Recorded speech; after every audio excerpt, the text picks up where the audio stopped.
Oh, buenas noches para todos, All. to all.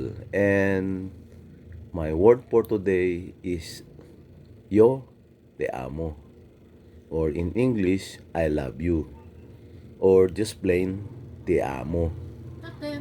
Te amo. Because I suggest you use only te amo because most of the time, this yo te amo becomes a very vulgar term.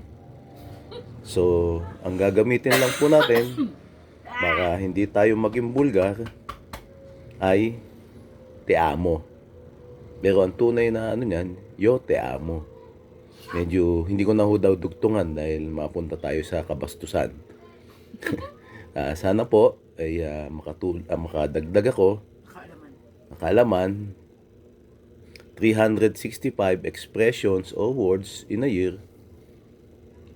Marami-rami na rin ho yun. Malaking bagay na rin po yun. Conversation.